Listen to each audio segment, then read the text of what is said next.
தொழிலதிபர்கள். அவர்கள் யாரும் தமிழ்நாட்டை சார்ந்தவர்கள் அல்ல. அவர்கள் இந்தியாவில் இருக்கக்கூடிய அத்தனை அரசு ஒப்பந்தங்களையும் அத்தனை அரசு வழங்குகின்ற மற்றவித வசதிகளையும் அவர்கள் மட்டுமே பெற்றுக்கொண்டு அனுபவித்து வருகிறார்கள். Just because Mr. Adani is close to the Prime Minister and helps the Prime Minister, the ports, the airports, electrical power, wind power, solar power, defense industry, all of it is handed to him. Adani அவர்கள் பிரதமருக்கு நெருக்கமானவராக இருப்பதால், பிரதமர் அவருக்கு உதவ வேண்டும் என்று நினைப்பதால் இந்த நாட்டில் இருக்கிற அனைத்து துறைமுகங்களும், அனைத்து விமான நிலையங்களும், அனைத்து மின்சாரம் தயாரிக்கின்ற சோலார் பவர், கோல் பவர் என்ற எல்லா விதமான மின்சாரம் தயாரிக்கின்ற வசதிகளையும் ஒரே தொழில்நுட்பரிடம் அது ஒப்படைக்கப்பட்டிருக்கிறது.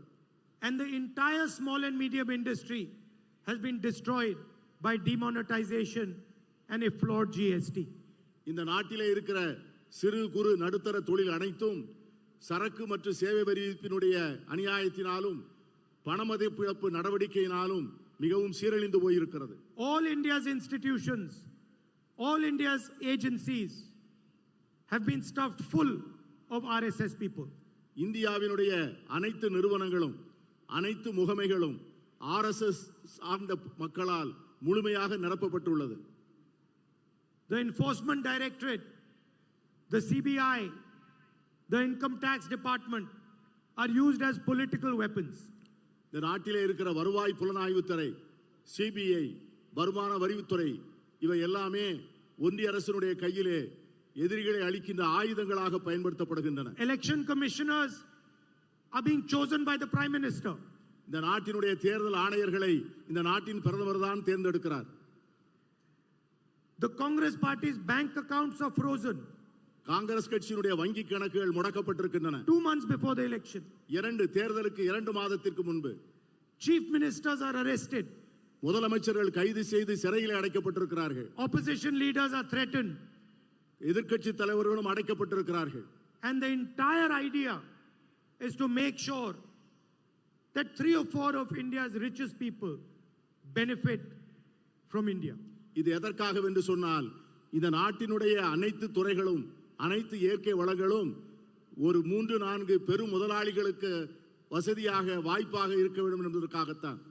And when Tamil Nadu asks for money for flood relief, you are refused. அதனால்தான் தமிழ்நாடு எப்பொழுதும் வெள்ள நிவாரண நிதிக்கு பணம் கேட்கிறதோ அந்த பணத்தை கொடுப்பதற்கு ஒன்றிய அரசு மறுக்கிறது. And the center labels your request as pichai. அதனால் நீங்கள் கொடுத்த வேண்டுகோள்கள் நிராகரிக்கப்பட்டன. When Tamil fishermen ask for assistance, the center gives them nothing. தமிழகத்தை சார்ந்த மீனவர்கள் உதவி கேட்டபோது இந்த ஒன்றிய அரசு எதுவும் செய்யவில்லை. Tamil farmers are forced to go to Jantar Mantar, they get nothing. தமிழக விவசாயிகள் ஜந்தர் மந்தர் முன்பு போராடிய போது அவர்களுக்கு எதுவும் கிடைக்கவில்லை. The only thing Mr. Narendra Modi cares about is having a monopoly on the finances and the communication system of this country. என்ன காரணம் என்று சொன்னால் மோடி அவர்கள் இந்த நாட்டினுடைய பொருளாதார வசதியின் மீதும் இந்த நாட்டினுடைய ஊடகங்களின் மீதும் முழுமையான தன்னுடைய ஆக்கிரமிப்பை வைத்திருக்கிறார். His members of parliament openly state that they are going to change the constitution if they come to power. அவர்கள் கட்சியை சார்ந்த ஒரு நாடாளுமன்ற உறுப்பினர் தாங்கள் ஆட்சிக்கு வந்தால் இந்த நாட்டின் அரசியல் சாசன சட்டத்தை உடனடியாக மாற்றுவோம் என்று சொல்லுகிறார். And in the rest of the world, where earlier India used to be called a beacon of democracy, the rest of the world today says India's democracy is no longer a democracy. உலகமெல்லாம் ஒரு நாள் இந்தியாவை ஜனநாயகத்தின் தாய் என்று போற்றிய அந்த நாட்கள் போய் இந்தியாவை ஜனநாயகம் அழிந்து போகின்ற ஒரு நாடாக இன்று பார்க்கக்கூடிய சூழ்நிலை உருவாகி இருக்கிறது. So in this environment, what is the Congress party and the India alliance thinking of doing? இந்த சூழ்நிலையிலே காங்கிரஸ் கட்சியும் இந்தியா கூட்டணியும் என்ன செய்ய நினைக்கிறது என்று உங்களுக்கு சொல்ல ஆசைப்படுகிறேன். In an environment where Mr. Narendra Modi has forced every single Indian youngster to be unemployed. We are going to take drastic action for employment. இந்தியாவினுடைய எல்லா இளைஞர்களையும் வேலையில்லா திண்டாட்டத்தின் இந்த சூழ்நிலையிலே மோடி அவர்கள் திணிக்கின்ற இந்த சூழ்நிலையில் அவர்களை பற்றி நினைத்து அவர்கள் எல்லோருக்கும் வேலை வாய்ப்பை உருவாக்கி கொடுக்க வேண்டும் என்று நாங்கள் மனமாற விரும்புகிறோம். There are 30 lakh jobs, 30 lakh government jobs, which today are lying vacant. We will give these 30 lakh jobs to the young people of this country. இன்று ஒன்றிய அரசிடம் 30 லட்சம் பணியிடங்கள் வேலைகள் காலியாக இருக்கின்றன. நாங்கள் ஆட்சிக்கு வந்தவுடனே அந்த இடங்களை 30 லட்சம் இடங்களையும் உடனடியாக நிரப்புவோம். And that is just the starting point. The children of rich families, before they get a proper job, they do an apprenticeship. வேலை கிடைப்பதற்கு முன்பு அந்த இளைஞர்களுக்கு வேலை பயிற்சி வாய்ப்பை அளிக்கக்கூடிய ஒரு திட்டத்தை உருவாக்கி வைத்திருக்கிறோம். For 6 months or a year, they go to a private company and they work and they get paid for that work and they get trained. ஒரு 6 மாதம் அல்லது ஒரு வருடம் ஒரு தனியார் நிறுவனத்திலே அவர்கள் வேலை பார்த்து பயிற்சி பெற்று அதற்கு பிறகு அவர்களுக்கு நல்ல வேலை கிடைக்க நாங்கள் ஏற்பாடு செய்வோம். And so for all our graduates, undergraduates, and our diploma holders, we are going to pass a law which is going to be called the right to apprenticeship. இதை போன்று டிப்ளமோ படித்துவிட்டு வேலை இல்லாமல் இருப்பவர்கள், என்ஜினியரிங் கல்வி படித்துவிட்டு வேலை இல்லாமல் இருப்பவர்கள், பட்டம் படித்துவிட்டு வேலை இல்லாமல் இருக்கிறவர்கள், இவர்கள் எல்லோருக்கும் வேலை கொடுப்பதற்காக தனியாக ஒரு சட்டம் இயற்றி வேலை வாய்ப்பு பயிற்சி சட்டம் என்றே அதற்கு பெயர் விட்டு அந்த சட்டத்தை நாங்கள் நிறைவேற்ற இருக்கிறோம். Every single Indian youth will have the right to get an apprenticeship with a private company, public sector company, or with the government. They will be allowed to work for 1 year. They will be trained, and for their 1 year, they will get 1 lakh rupees in the bank account. தகுதி பெற்ற ஒவ்வொரு இளைஞனும் இளம்பெண்ணும் இந்தியாவில் இருக்கின்ற தனியார் நிறுவனங்கள் அல்லது பொதுத்துறை நிறுவனங்கள் அல்லது அரசு நிறுவனங்களில் பணியாற்றக்கூடிய வாய்ப்பை உருவாக்கி கொடுத்து ஓராண்டுகள் அவர்களுக்கு பயிற்சி அளித்து அந்த ஓராண்டு பயிற்சி பெறுகின்ற காலத்திலே அவர்களுக்கு அரசு 1 லட்சம் ரூபாய் வழங்கும். And if they do well, then that job can become a permanent job. அவர்கள் அதிலே சிறப்பாக தேர்ச்சி பெறுவார்கள் என்று சொன்னால் அந்த வேலையிலேயே அவர்கள் பணியமர்த்தப்படுவார்கள். This will allow millions of youngsters to have a work experience, will give them pay for 1 year, and will also allow them to be trained in their interest area. இதன் மூலம் லட்சக்கணக்கான இளைஞர்களுக்கு வேலைக்கான பயிற்சி பெறக்கூடிய வாய்ப்பு கிடைக்கும், வேலை பெறுவதற்கான வாய்ப்பு கிடைக்கும். அதன் மூலமாக அவர்கள் வாழ்க்கையிலே சம்பாதிப்பதற்கான வாய்ப்பும் ஏற்படுத்தி தரப்படும். I know that the people of Tamil Nadu have a big issue with NEET. தமிழ்நாட்டு மக்களுக்கு நீட் தேர்வு என்பது ஒரு மிகப்பெரிய பிரச்சனை. We are going to leave the decision to the state on whether you want to do NEET or you do not want to do NEET. India கூட்டணியை பொறுத்தவரை NEET தேர்வை அந்த மாநில அரசுகளுடைய முடிவுகளுக்கே விடுவதாக இருக்கிறோம். மாநில அரசுகள் விரும்புவதாக இருந்தால் வைத்துக் கொள்ளலாம், வேண்டாம் என்றால் விட்டுவிடலாம். What the Tamil people want their education system to look like, how they want to take their exams, this is the business of the people of Tamil Nadu. தமிழக மக்கள் தங்களுடைய கல்வி தரம் எப்படி இருக்க வேண்டும், தங்களுடைய கல்வி முறை எப்படி இருக்க வேண்டும் என்பதை அவர்கள் முடிவு செய்வார்கள். அதுதான் அவர்களுக்கு சரியான தீர்வாக இருக்கும். NEET is an anti-poor exam, and we are more than happy to allow you to take the decision on whether you want to take this exam or not.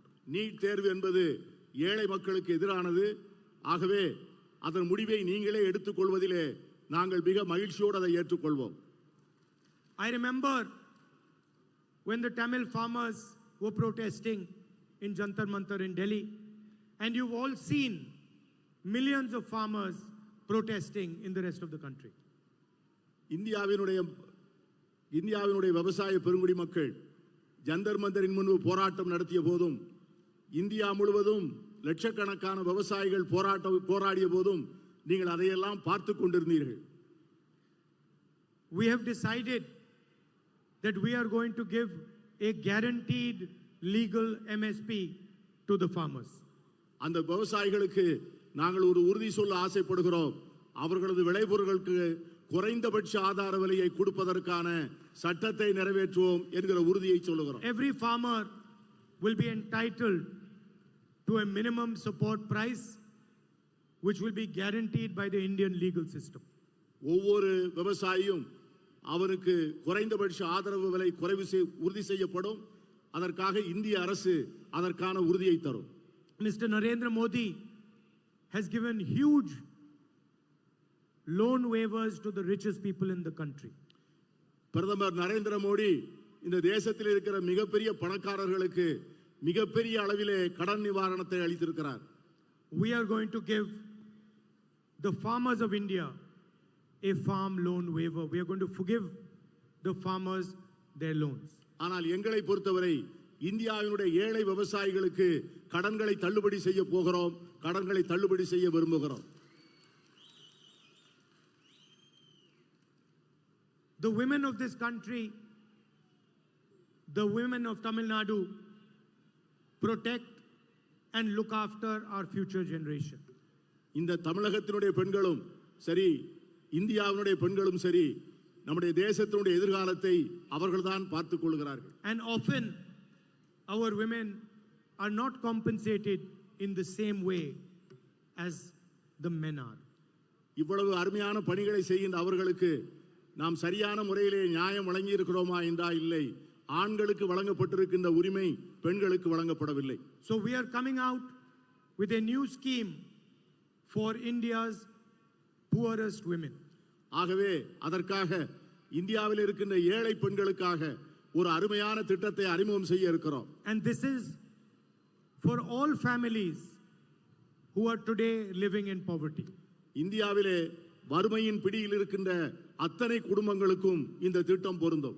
In each one of these poor families, one woman will be chosen, and the next government of India, the India Alliance government, is going to give that woman 1 lakh rupees every year in her bank account. ஒவ்வொரு குடும்பத்திலும் ஒரு பெண் தேர்ந்தெடுக்கப்பட்டு அந்த பெண்ணுக்கு வரக்கூடிய அரசு, India கூட்டணி அரசு அவர்களுக்கு ஒவ்வொரு ஆண்டும் 1 லட்சம் ரூபாய் வழங்கும் என்பதை நான் மகிழ்ச்சியோடு தெரிவித்துக் கொள்கிறேன். Please understand that every single poor family in this country, every single poor family in this country is going to be given 8,500 rupees a month, 1 lakh rupees a year by the next government. இதிலிருந்து நீங்கள் தெரிந்து கொள்ள வேண்டும், இந்தியாவில் இருக்கின்ற ஒவ்வொரு ஏழை குடும்பமும் ஒவ்வொரு மாசமும் 8,000 ரூபாய் பெறும்.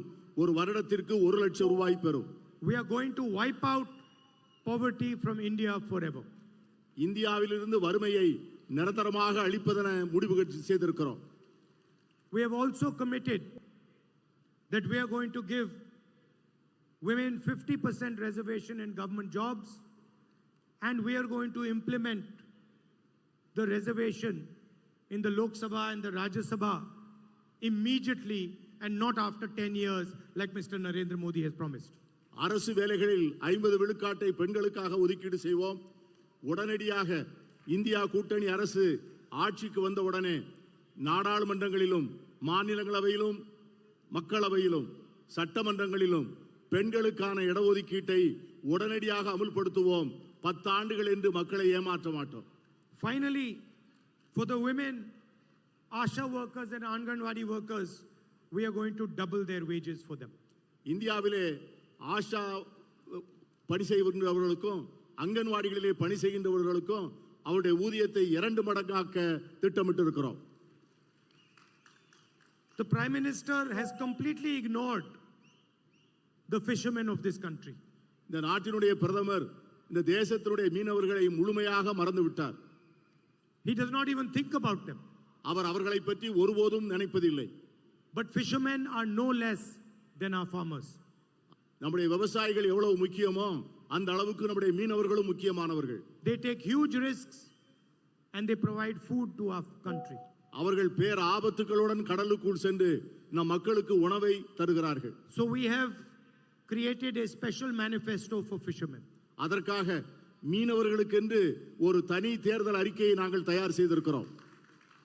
And we are going to give them a diesel subsidy for their fishing boats. அவர்களுடைய படகுக்கான டீசல் மானியத்தை தரப்போகிறோம். Insurance for their boats. அவர்களுக்கான படகுகளுக்கு காப்பீடு தரப்போகிறோம். We are going to give them a fisher folk credit card. அவர்களுக்கு நாம் கிரெடிட் கார்டு வழங்க போகிறோம்.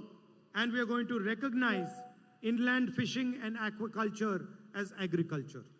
உள்நாட்டு மீன்பிடிப்பையும் aquaculture என்ற அந்த உள்நாட்டு மீன் வளர்ப்பு தொழிலையும் விவசாயத்தை போல விவசாயமாக கருத இருக்கிறோம்.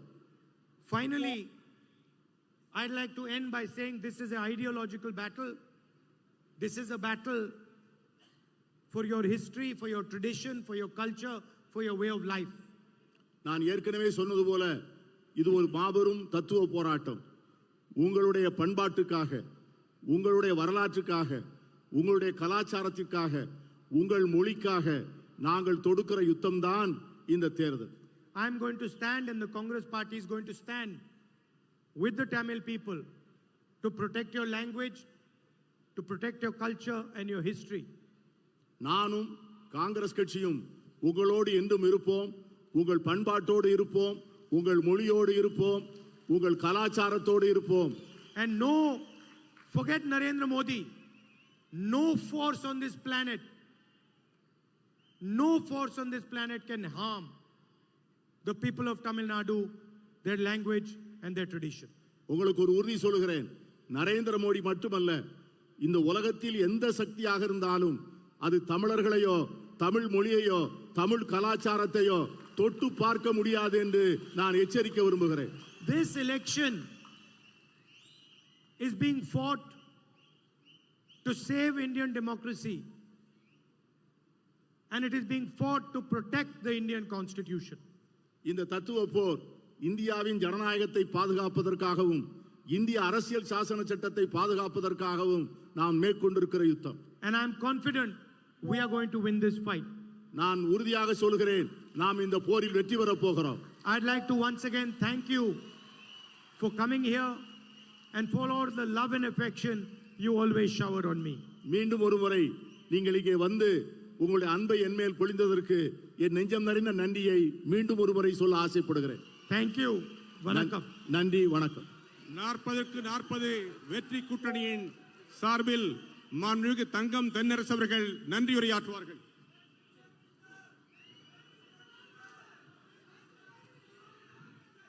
தென்னீர் பொருணை நதி தன் திரைக்கையால் அடிவருடும் நெல்லை சீமையில் இந்திய ஜனநாயகத்தை காத்திடுவோம் என்று உரிமை முழக்கம் செய்து உலக நாடுகள் அத்தனைக்கும் எடுத்துக்காட்டான திராவிட மாடல் ஆட்சியை நடத்தி கொண்டிருக்கக்கூடிய